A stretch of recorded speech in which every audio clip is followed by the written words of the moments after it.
वज़ीर आज़म की शोबा रिटेल में FPR के पॉइंट ऑफ सेल का दायरा कार वसी करने की हिदायत। कहा, मौशी अहदाफ के हुसूल में किसी किस्म की कोताही बर्दाश्त नहीं की जाएगी।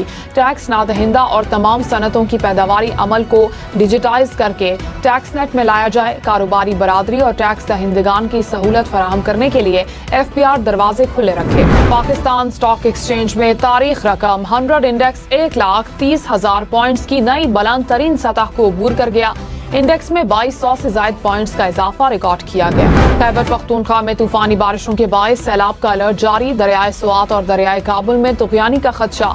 नौशहरा में शदीद बारिश से नदी नालों में तुग़यानी। बरसाती नाले में एक बच्चा डूब कर जाँ बहा, कई इलाके ज़ेरे आब आ गए। पानी घरों में दाखिल। सवाबी में बारिश से गलियां और सड़कें डूब गईं। लोअर दीर, हरीपुर और शबकदर में भी गरज चमक के साथ मूसलाधार बारिश। खानपुर में मूसलाधार बारिश, सड़कें तालाब का मंजर पेश करने लगी। आजाद कश्मीर में सदनौती समेत बालाई इलाकों में तेज बारिश। आखिर समेत मुल्क भर के बिजली सारिफीन के लिए अच्छी खबर। बिजली सारिफीन के लिए बुनियादी टैरिफ में ₹1.16 फी यूनिट तक कमी। नेफ्रा ने बिजली के बुनियादी टैरिफ में कमी की हुकूमती दरखास्त मंजूर कर ली। इस्लामाबाद की इंसदादी दहशतगर्दी अदालत में अली अमीन गंडापुर के वारंट गिरफ्तारी की मुअत्तली की दरखास्त पर समाअत। जज ताहिर अब्बास सिफरा ने कहा कि अली अमीन गंडापुर को गिरफ्तार नहीं करवा रहा। आप IG पास जाएं और कहें कि अदालत का हुक्म है कि गिरफ्तार नहीं किया जा सकता। इलेक्शन कमीशन ने इजाफी मखसूस नशिस्तों की बहाली का नोटिफिकेशन जारी कर दिया। इलेक्शन कमीशन ने इजाफी मखसूस नशिस्तों पर अराकीन की रुकनियत बहाल कर दी। इलेक्शन कमीशन का कहना है कि नोटिफिकेशंस वापस लेने का हुक्म सुप्रीम कोर्ट के फैसले की तामील में दिया। सूबाई वजीर इत्तलात अज़मा बुखारी ने कहा कि PTI की मखसूस सीटें उनकी बनती ही नहीं। अदालत की जानिब से मेरिट पर फैसला दिया गया। पंजाब असेंबली में अराकीन होते हैं, टाइगर नहीं।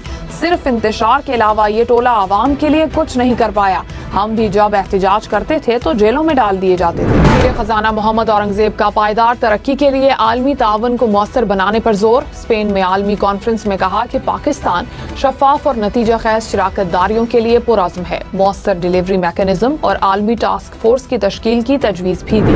अमीर जमात इस्लामी हाफिज नईमुर रहमान ने कहा है कि पेट्रोलियम मसनूआत की कीमतों में इजाफा करके आवाम पर मजीद बोझ डाल दिया गया।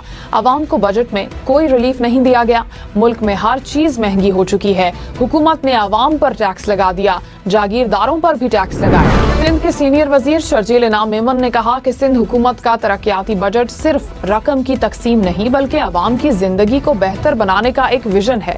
बजट ने साबित कर दिया कि हम सिर्फ वादे नहीं करते, अमली काम पर यकीन रखते हैं। सड़कों की बेहतरी, वाटर सप्लाई, ड्रेनेज, तालीम, सेहत और दीगर मंसूबे मुकम्मल किए जाएंगे। वफाकी हुकूमत ने पेंशनर्स को दोबारा मुलाजमत के दौरान पेंशन वसूल करने की इजाजत दे दी। ज़राए के मुताबिक तनख्वाह से मजमूई पेंशन के बराबर रकम की कटौती की जाएगी।